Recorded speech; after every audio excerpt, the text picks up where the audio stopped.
Imagine for a second that you're navigating your way through this incredibly dense, totally unfamiliar forest. Right.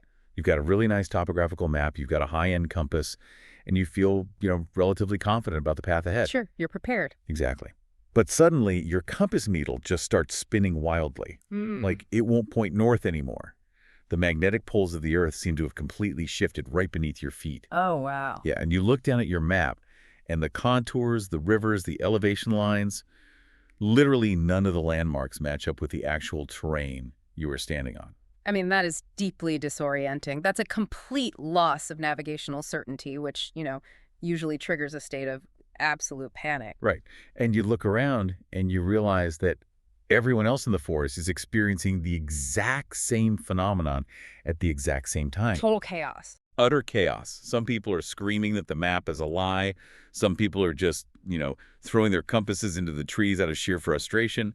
And some people are literally just blindly running into the brush, hoping they hit a paved road by pure luck. Which is pretty much what opening up the internet feels like today. It really does. And this morning, we watched 17 distinct videos covering everything from, ancient theology to these incredibly visceral internet culture wars.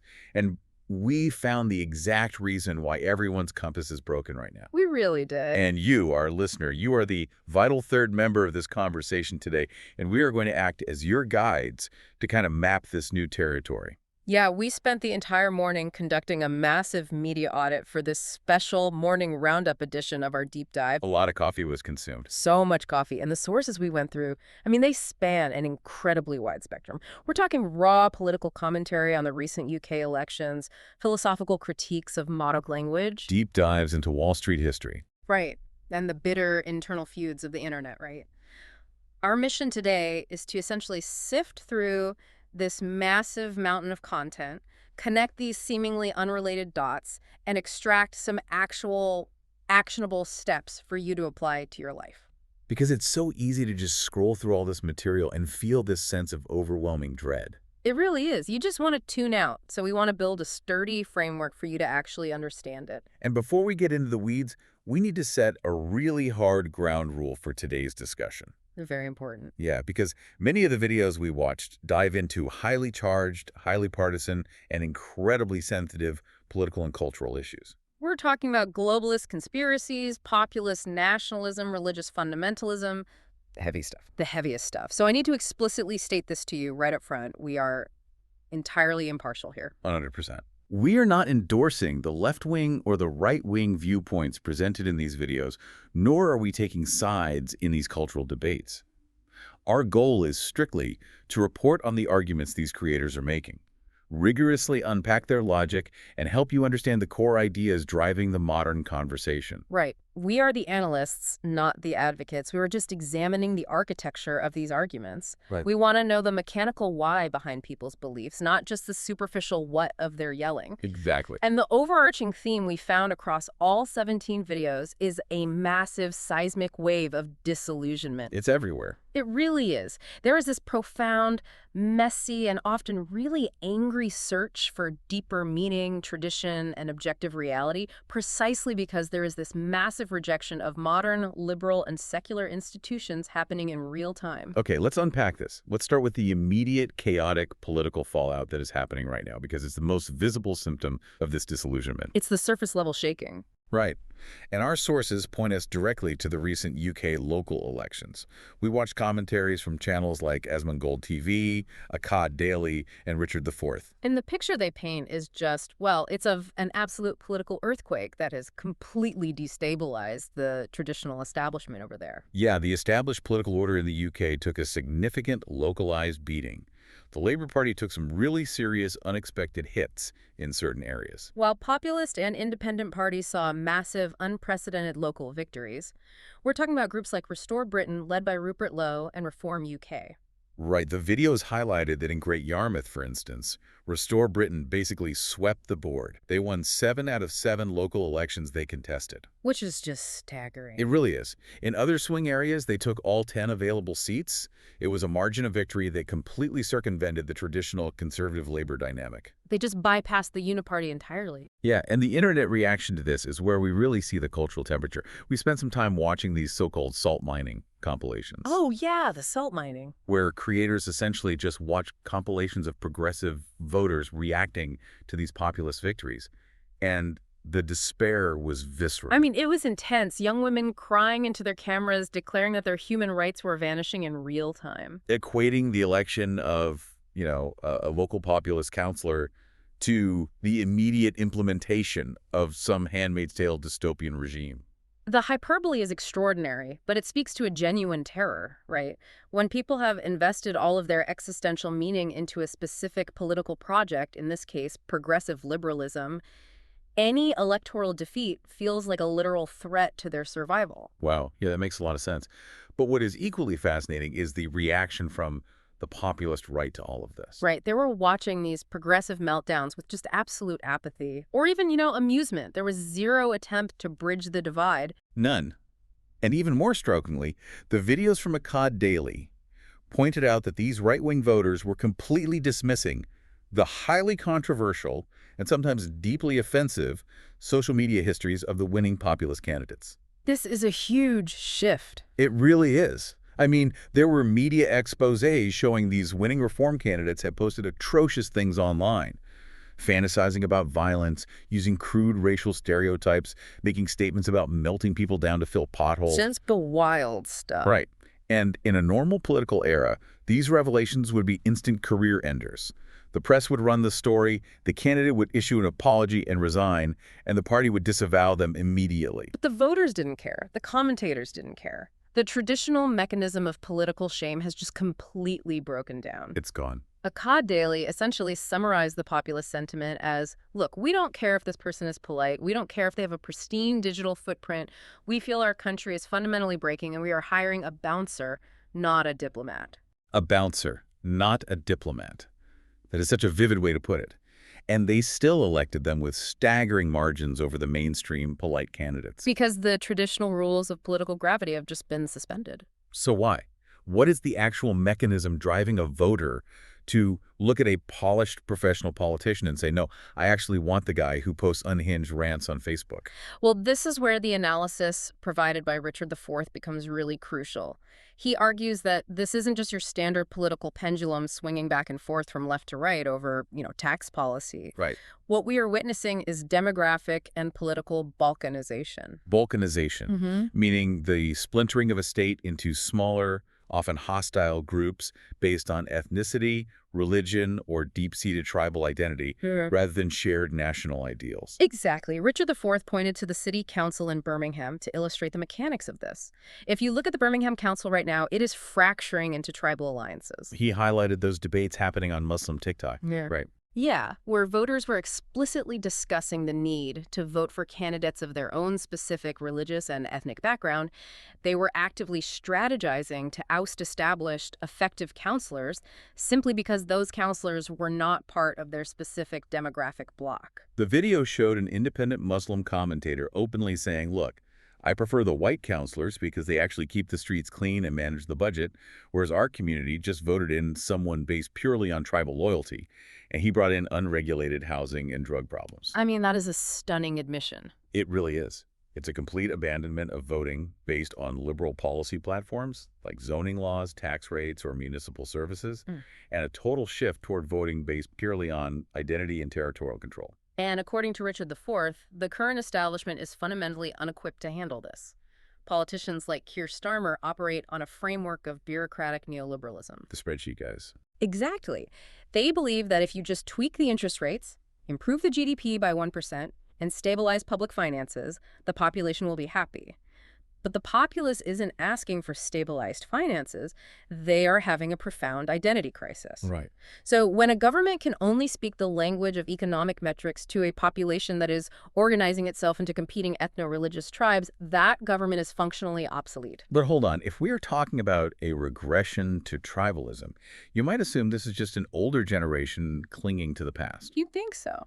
But the video from the channel Libertas focuses specifically on Generation Z, and they point out that Gen Z, a generation raised almost entirely on progressive ideals, globalism, and the promise of a utopian equal world, is drastically shifting rightward. It's true. They are suddenly the ones craving hierarchy, nationalism, and order. This is a massive structural shift. The most progressively educated generation in human history is abandoning the project. So I had to push back here, because when I watched that video, my immediate thought was, isn't this just young people being contrarian? It's a fair question. Like, the left has been the dominant cultural establishment for their entire lives.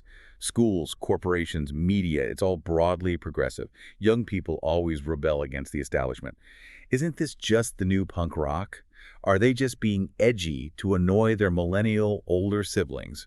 Or is there an actual fundamental shift in how they view humanity? It is so tempting to dismiss it as youthful rebellion, but the Libertas video argues it is a fundamental philosophical pivot. Gen Z is moving from a utopian view of human nature to a praxeological view. Okay, we need to define how these two frameworks actually operate. Let's break those down. What is the utopian mechanism? So the utopian view, which is the absolute bedrock of modern progressive thought, assumes that human behavior is entirely malleable. It believes that human beings are essentially blank slates. Though we are shaped entirely by our environment. Right. If someone acts selfishly or tribally or violently, it is purely because the social structures around them are flawed. Okay.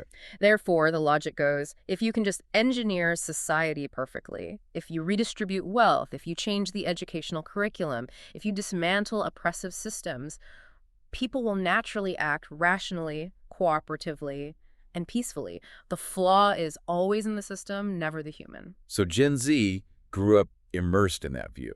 They were told that empathy and awareness campaigns could literally fix the world. And then they actually entered adulthood. Oh!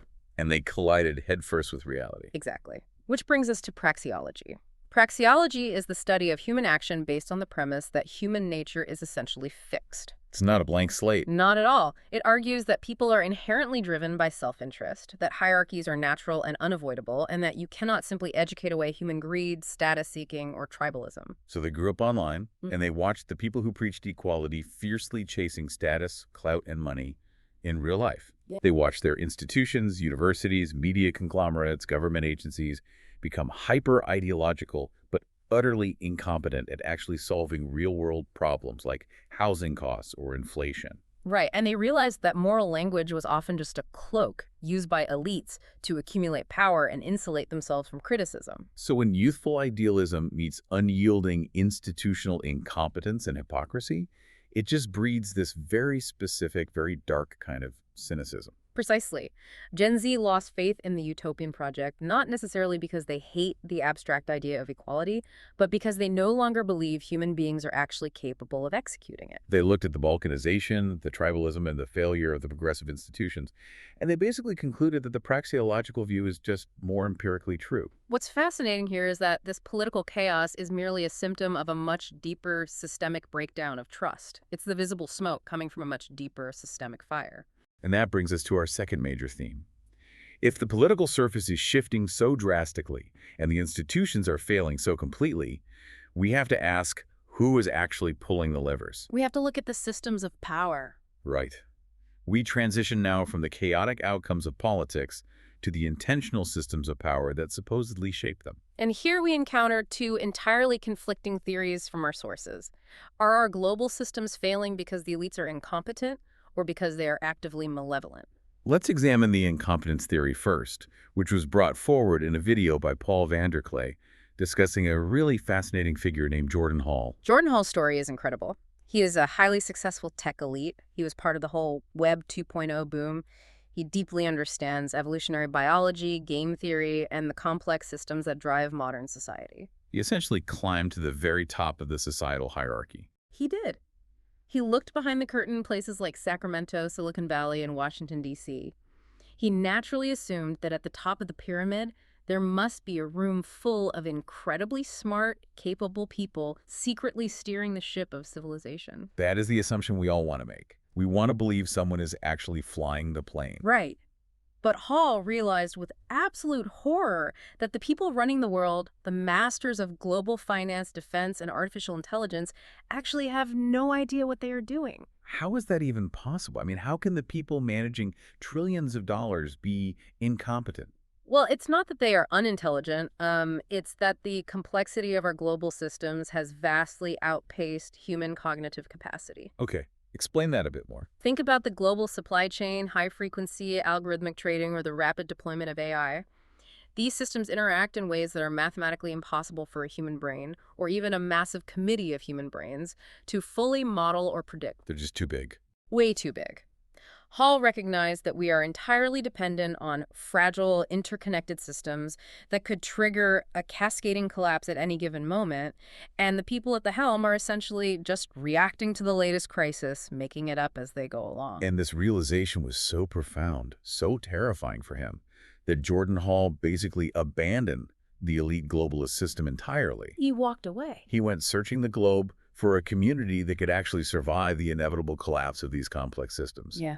And where did this high-tech, evolutionary biology, billionaire-adjacent elite end up? This is the best part. In a simple, traditional, rural Christian community in the hills of North Carolina. Yep.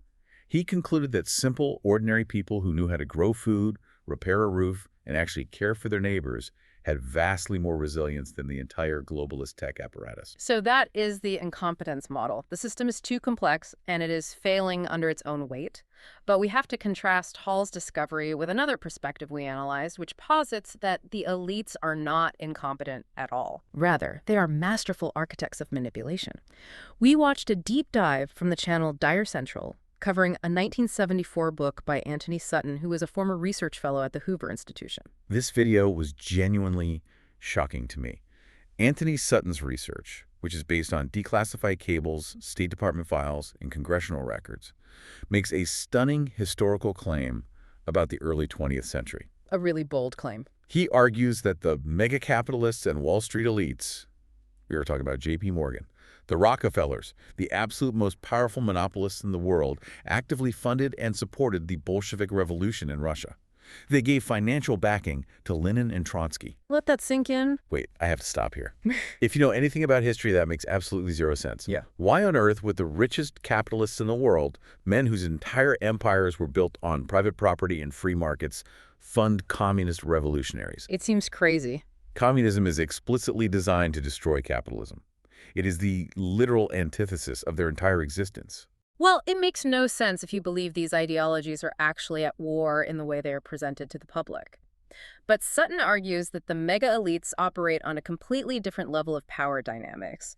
They utilize what is known as the Hegelian dialectic. Okay, the Hegelian dialectic. Let's break down exactly how this mechanism works. The philosopher Hegel proposed that historical progress occurs through a specific three-step process. First, you have a thesis, which is the existing status quo. Then, a reaction or conflict arises against it, known as the antithesis. Okay, thesis, antithesis. Finally, the clash between the thesis and the antithesis produces a synthesis, a new reality that resolves the conflict. So how does a Wall Street banker use this obscure philosophy to make money? By artificially engineering the conflict to guarantee the synthesis they desire. Oh, I see. The elites didn't fund Marxism because they believed in the writings of Karl Marx. They certainly didn't want a workers' utopia. They viewed the radical Marxist revolutionaries as a deeply useful tool, a manufactured antithesis. So they use them. Right.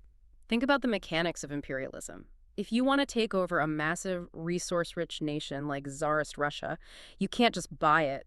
The existing aristocratic order is too entrenched, and there are millions of middle-class merchants and independent farmers. So you fund radical revolutionaries to violently destroy the existing order. Precisely. You unleash total chaos. Society collapses. The revolutionaries seize power and forcibly collectivize all the wealth, all the industry, and all the private property into the massive, centralized hands of the state. They do the dirty work for you. Yes, they eliminate all your middle-class competition in the name of the proletariat. But here's the catch.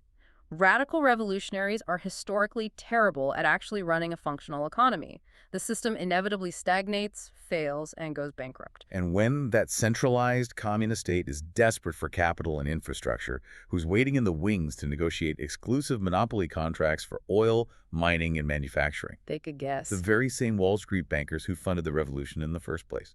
Exactly. It is a massively manipulated boom-bust cycle.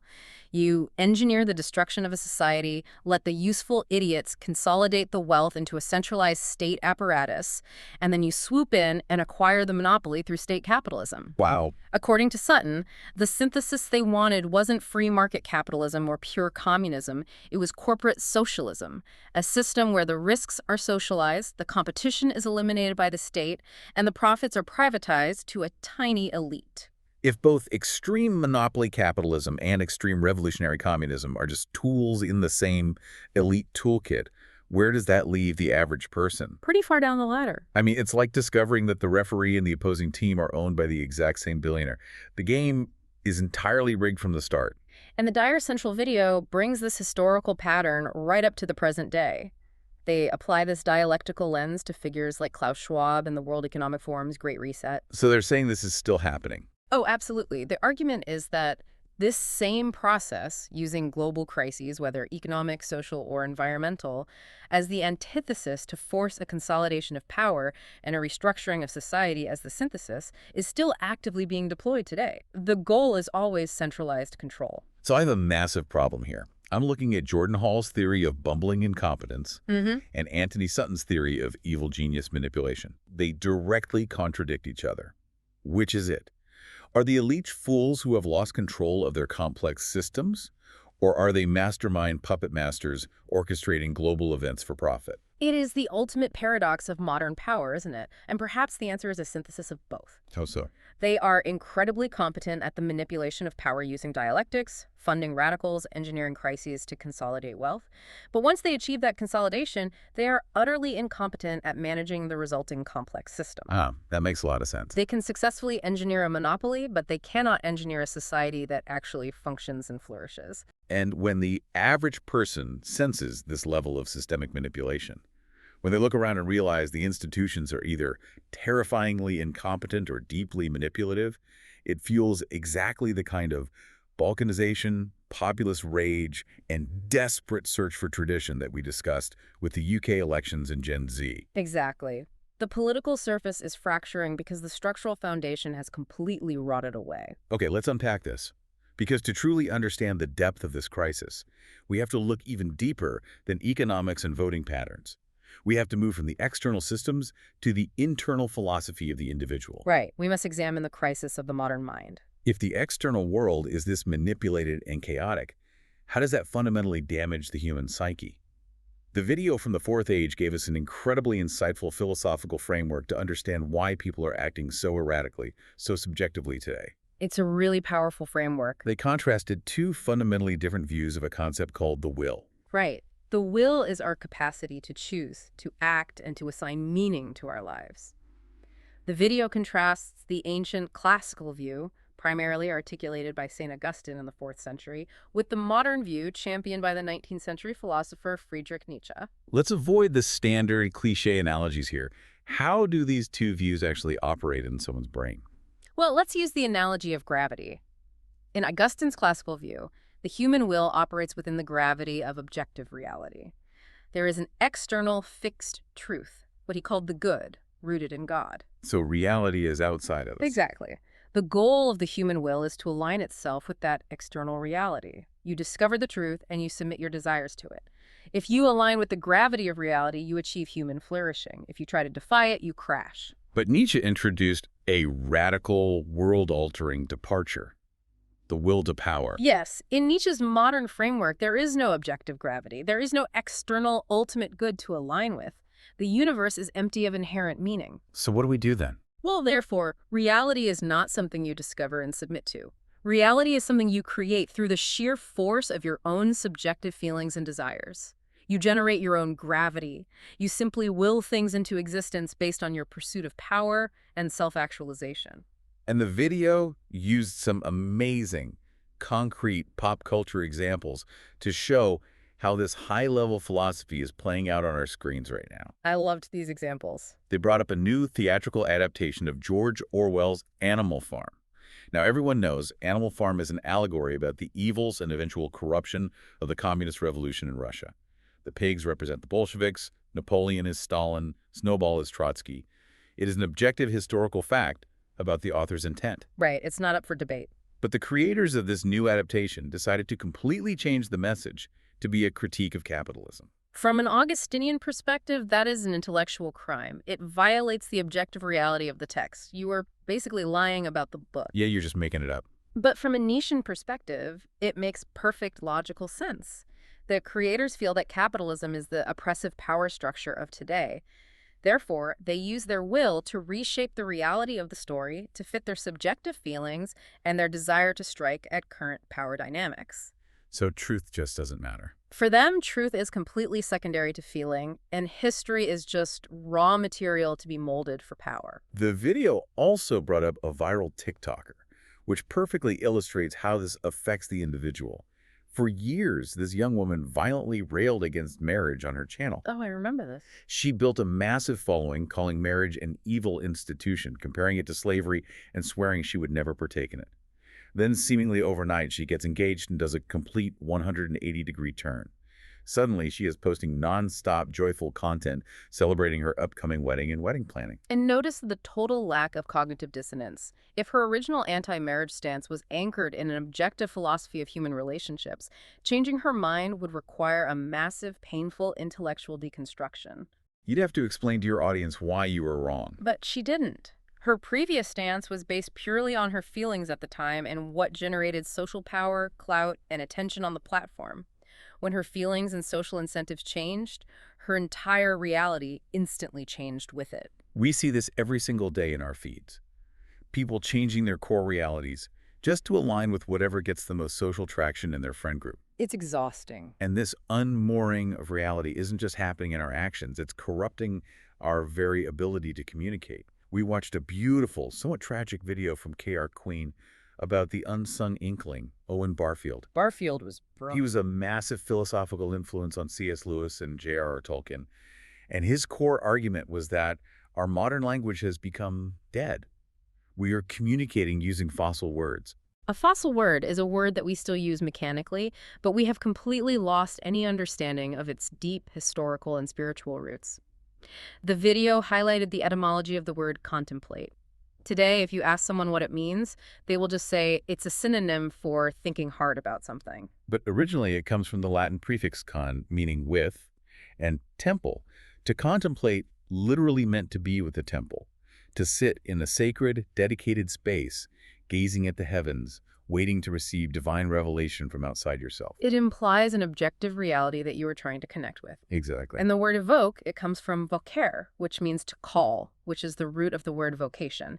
It implies that there is a voice outside of you, calling you to a specific purpose. But when we lose the historical spiritual depth of our language, our words just become empty, flat abstractions.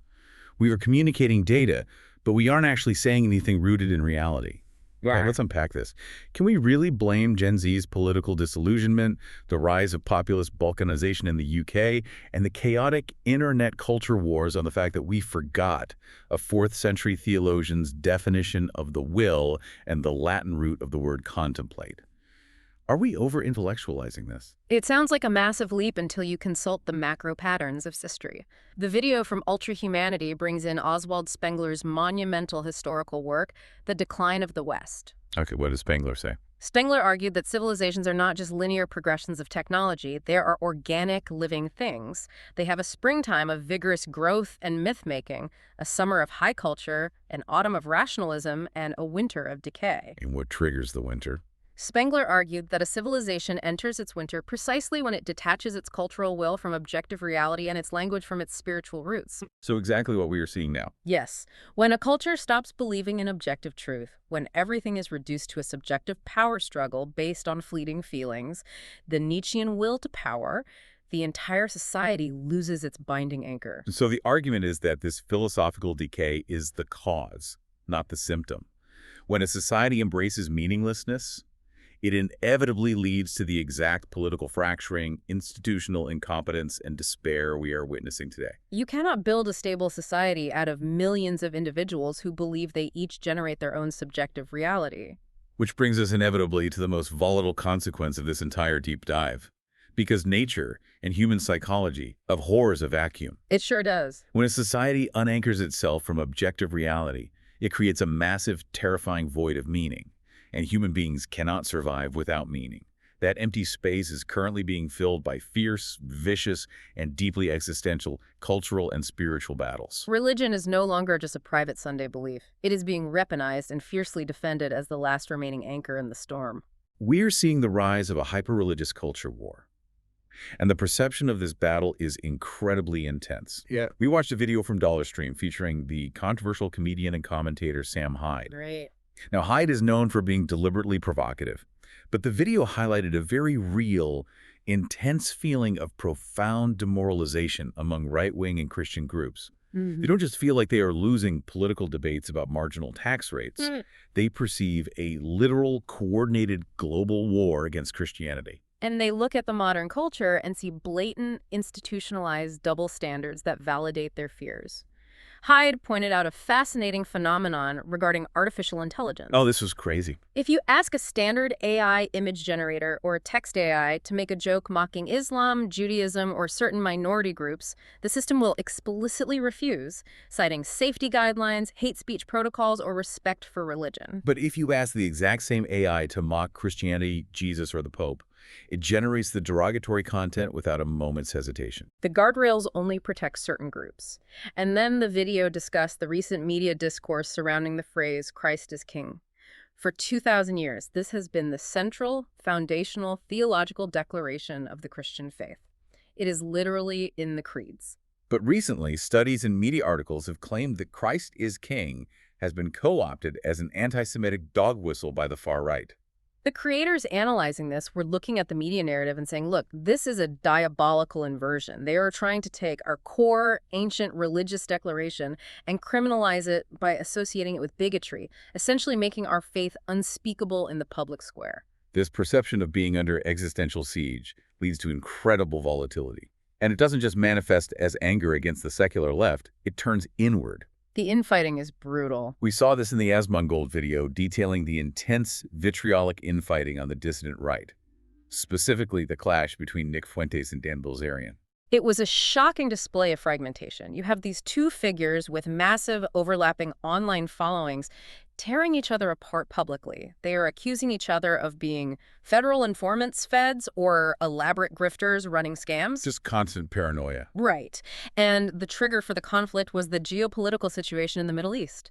Bilzerian was making insanely extreme, violent statements regarding Israel and the total eradication of the Israeli people. And what was fascinating was that Fuentes, who has a long documented history of his own highly controversial right-wing rhetoric, actually stepped back and said, whoa, as a Christian, I cannot condone the mass killing of civilians. There has to be a moral limit. It perfectly illustrates the crisis of the modern mind we just discussed. When the common enemy of woke ideology or secular liberalism recedes, these dissident groups realize they lack a cohesive, objective moral framework to unify them. So they just turn on each other.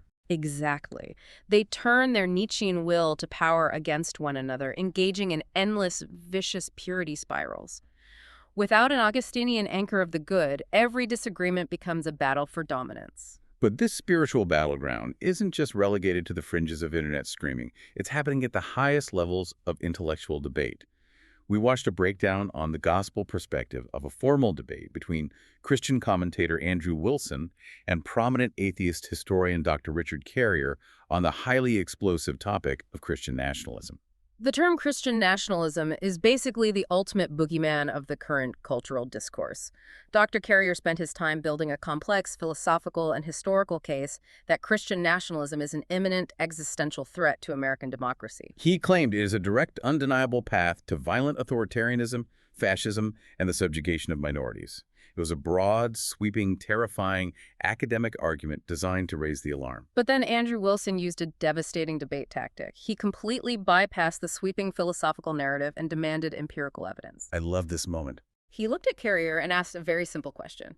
He said, Can you name a single prominent Christian nationalist right now, someone with actual serious political following and influence, who is proposing anything other than just amending laws to fit their conservative preferences through the standard democratic process? Name one serious person advocating for violent force or authoritarianism over democratic persuasion. And the result was stunning. The silence was deafening. Carrier, despite all his academic preparation, couldn't provide a single concrete name of a political leader advocating for violence. Not one. Wilson brilliantly exposed the massive gap between the sweeping, terrifying media narrative of a looming Christian fascist takeover and the actual hard evidence on the ground. He demonstrated how fear is used as a rhetorical weapon in these cultural battles, often entirely detached from objective reality. And the battle lines are even drawn inside the church itself. We watched a segment from the Your Calvinist channel titled Pastrix Empowered. It showed a conservative commentator, Keith Foskey, harshly critiquing a sermon given by a progressive female pastor, Reverend Anna Flowers. Reverend Flowers explicitly stated in her sermon that when Jesus says in the Gospel of John, "I am the way, the truth, and the life," it is not a claim to exclusivity. She argued, from a progressive theological standpoint, that there are many valid paths to God, and Christianity is just one cultural expression of a universal truth. Foskey's reaction to this was intense. It highlighted the fierce, unyielding defense of biblical literalism and traditional orthodoxy. For him, a pastor standing in a pulpit denying the exclusive truth claim of Christ isn't just a polite difference of theological opinion, it is a fundamental betrayal of the faith from within. The culture war has fully breached the walls and permeated the sanctuary. If we connect this to the bigger picture, from Sam Hyde's demoralization to the Bilzerian infighting, to the Wilson debate, to the theological battles over exclusivity, we have to ask, why is everyone fighting with such apocalyptic intensity? Why does every single issue feel like the end of the world? We found the ultimate answer to that question in the theology of Dr. Michael S. Heiser in his podcast Exploring the Divine Counsel Worldview, specifically looking at John chapter 16. This was mind-blowing, and it completely recontextualized everything we watched today. Dr. Heiser explains that the ancient biblical authors did not view the world as merely a political arena or a clash of economic systems. They viewed the cosmos as an active spiritual courtroom, a territory occupied and contested by rebellious spiritual powers, what the texts refer to as the gods of the nations, the principalities, and the powers. Heiser analyzed Jesus' words in John 16, where Jesus says that when the Holy Spirit comes, he will convict the world concerning sin and righteousness and judgment. Now, growing up, I was always taught that the Holy Spirit's job was basically to function as an internal guilt trip. Like a conscience. Right. The Holy Spirit makes you feel bad when you tell a lie or steal a candy bar. But Heiser argues that is a massive modern trivialization of the text. The Greek word used for convict is a legal term. This is a cosmic legal prosecution. Oh, wow. Yeah, the Holy Spirit is not portrayed as a giver of internal feelings. The Spirit is portrayed as a cosmic prosecutor standing in the divine council courtroom, slamming the legal gavel down on the entire corrupt world system and the rebellious spiritual entities pulling the strings behind it. The judgment has already been passed. The systems of power, the manipulated elites, the corrupt institutions, the false dialectics are already condemned. This changes absolutely everything about how we view these culture wars. It explains why the stakes feel so incredibly high to the people engaged in them. They do not view this as a disagreement over tax policy or social etiquette. They view it as a battle over ultimate, eternal spiritual allegiance. Exactly. Are you aligned with the rebellious world system that has already been legally condemned in the cosmic courtroom? Or are you aligned with the objective truth of the Creator? When reality itself is perceived as an active spiritual battleground, every local election, every AI algorithm, and every theological debate feels like a matter of eternal life and death. Which leaves us with a desperate, urgent need for a solution. We have journeyed through an incredibly dark and dense forest today. We've mapped the political chaos and balkanization. We've uncovered historical allegations of elite manipulation and false dialectics. We've traced the philosophical decay of the modern mind from Augustine to Nietzsche, and we've witnessed the bitter existential intensity of the modern spiritual battleground. It's enough to make you want to just log off, throw your phone in the ocean, and hide under a blanket. Seriously. But we promised you actionable steps. How do you actually survive and thrive in an environment that is this manipulated and chaotic? This brings us to the solutions provided by our sources. What is the actual antidote? We begin with a paradigm shift provided by a video from Dr. Michael Christian on the channel Orthodox Health. In a world that feels increasingly toxic and overwhelming, the modern secular impulse is to try and biohack our way to safety. Oh yeah, everyone is obsessed with optimization. We meticulously avoid seed oils, we limit our blue light screen time, we make sure to get early morning sunlight in our eyes, and we buy expensive filters to purify our water. And Dr. Christian says, look, all of that is fine. Eat healthy food, get good sleep, take care of your body. Yeah. But his core foundational argument is that you cannot biohack your way out of a spiritual sickness. That is so true. And the sickness of modern civilization, the anxiety, the balkanization, the dread, is not just chemical or nutritional, it is fundamentally spiritual. Therefore, the answer cannot merely be physical optimization. You can have the cleanest diet in the world, but if your soul is anchored to the Nietzschean will to power, you will still be miserable. You'll just be a very healthy, miserable person. Right. True health in the modern world requires deep spiritual repentance. It requires turning away from the meaningless, subjective pursuit of power and returning to ancient, objective wisdom. He points to figures like Saint Seraphim of Sarov, emphasizing that inner peace and spiritual alignment must precede physical health. You have to fix a ship's anchor before you try to polish the deck. Okay, so we anchor ourselves spiritually, but we still have to wake up tomorrow, go to work, log onto the internet, and interact with people who drive us absolutely crazy. We still have to navigate the balkanized culture. Yes, we do. The Geeky Stoics video gave us an incredible practical tool for this, analyzing C.S. Lewis's famous book, The Screwtape Letters. The Screwtape Letters is a brilliant piece of theological fiction written from the perspective of a senior experienced demon named Screwtape teaching a junior demon, Wormwood, how to successfully tempt a human into misery and damnation. Such a great book. And one of the primary tactics Screwtape advises is not grand, dramatic sins. It is to make the human hyper-focus on the minor, everyday annoyances of the people they live with. He tells the junior demon to make the human fixate on the specific irritating tone of their mother's voice or the way she lifts her eyebrow. The demonic strategy is basically to make the human assume malice in every interaction, to blur the line between, this person is being slightly annoying because they're tired, and this person is actively, maliciously trying to hurt me and ruin my day. And this is where the Geeky Stoics video brings in ancient Stoic philosophy as the antidote, specifically the philosopher Epictetus and his concept of the two handles. Epictetus said that every situation, every interaction you have with another human being has two handles by which it can be picked up. This is such a powerful, memorable visual. Let's apply it to daily life. Let's say your sibling, your spouse, or a political opponent online says something that deeply irritates you. You can choose to pick up that interaction by the handle of hurt and injustice. You take maximum offense, you assume they're acting with malicious intent, you become bitter, you engage in the argument, and you actively add to the balkanization and cultural toxicity we've been discussing all day. Or you have a second choice. You can consciously choose to pick it up by the handle of love, grace, and shared humanity. You recognize that they probably aren't acting out of an evil master plan to destroy you. They are likely just tired, lacking self-awareness, misinformed, or caught up in their own internal struggles. You consciously choose not to be offended.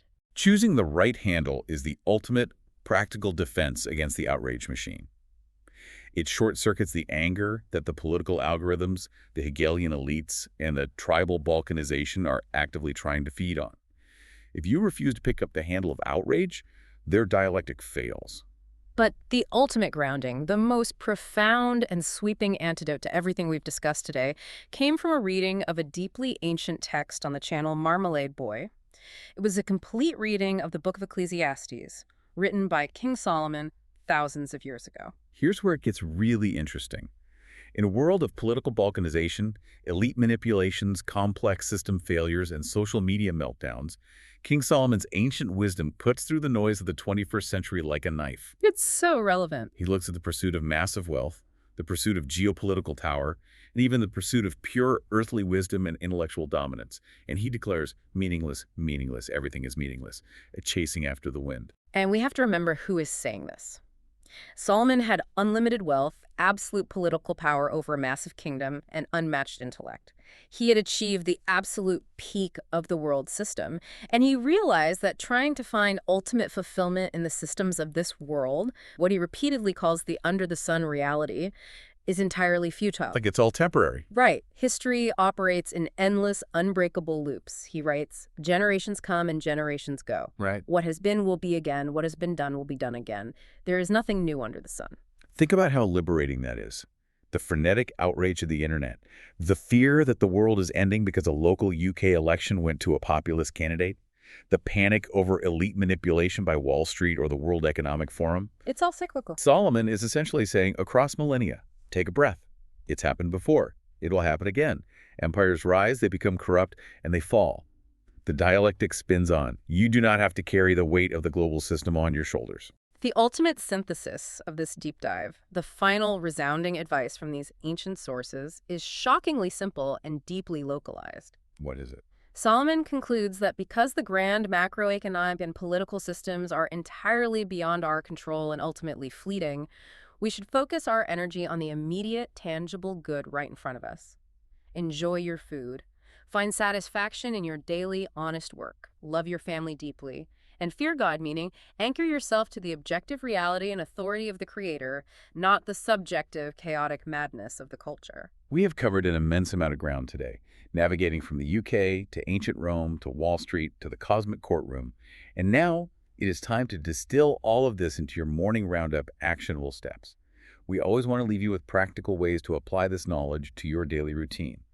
Based on the deep analysis of all 17 sources we unpack today, here are your 3 steps of the week. Get your pens ready. Number 1, audit your worldview. Take a hard, honest look at your own decision-making process over the next few days. Are you operating like that TikToker? Letting your subjective feelings, the desire for social clout, and the Nietzschean will to power dictate your reality? Or is your ship securely anchored to objective truth and the pursuit of the good?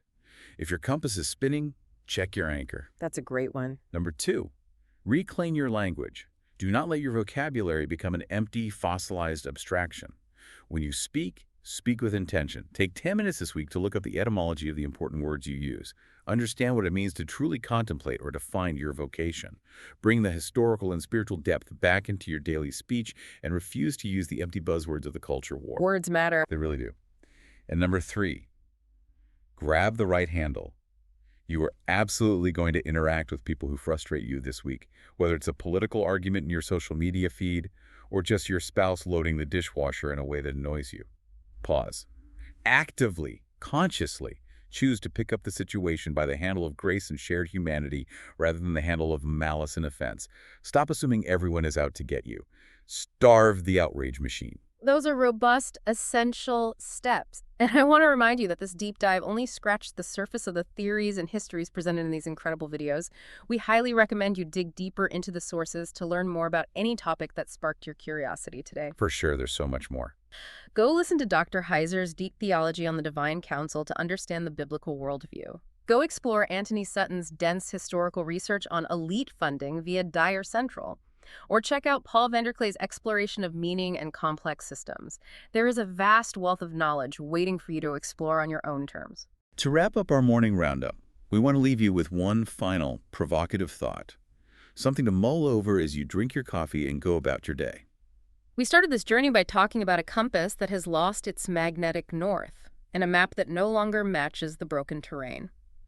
If, as the Book of Ecclesiastes definitively states, there is truly nothing new under the sun, and human history continually operates in these cyclical loops of building up grand systems and watching them inevitably collapse down, what is the one timeless thing in your own life right now that would survive the total collapse of the current cultural and economic system? That is a profound question. If the map burns, what is your true north? Think deeply about that. Thank you so much for being the essential third member of this conversation today. We love mapping these complex territories with you, and we cannot wait for the next exploration together. Have a great day, everybody.